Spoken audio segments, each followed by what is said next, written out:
Did you fire Robert Mueller? Did you want to fire Robert Mueller? Fake news, folks. Fake news. What's your message? Everybody knows that President Donald Trump wants to undermine and terminate the special counsel investigation into the whole Trump-Russia scandal. And you can talk all you want about Russia, which was all a fake news, fabricated deal to try and make up for the loss of the Democrats. People have speculated why. What does the president have to hide?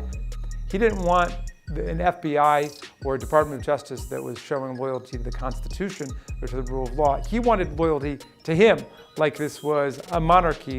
If given the opportunity, I will get even with some people that were disloyal to me. I mean, I had a group of people that were disloyal. But how do you define disloyalty? They didn't come to my aid. There are three ways that he could try to end the special counsel investigation. One is he could fire Attorney General Sessions, who's recused himself from it because of his own involvement with various Russian actors. Therefore, I have recused myself in the matters that deal with the Trump campaign. Replace him and then have that Attorney General essentially end the special counsel investigation. Another possibility is to fire Rod Rosenstein, and at that point he could put somebody else in there who would either end it or perhaps micromanage the investigation and to effectuate a death by 1,000 cuts.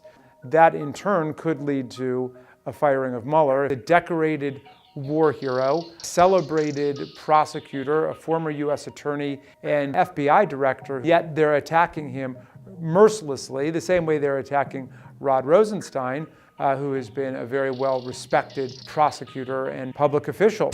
They're attacking Republicans simply for doing the job, as we learned from James Comey.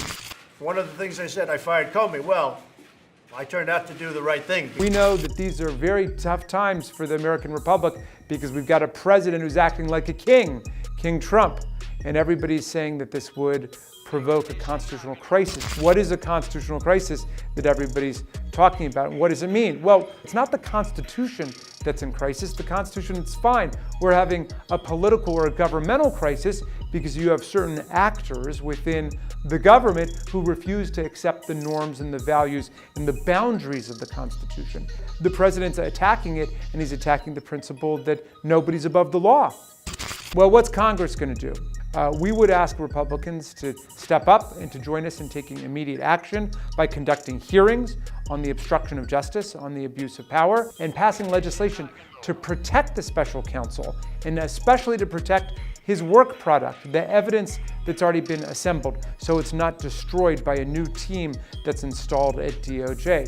We want to ensure that whoever is the replacement in the event of a firing pledges to support the preservation of the evidence and the independence and integrity of the special counsel investigation. We need to defend the Constitution, the rule of law, and this special counsel investigation against attacks by a president who increasingly is acting like a king. Wiped the floor with the guys that weren't loyal, which I will now do, which is great. I love getting even with people.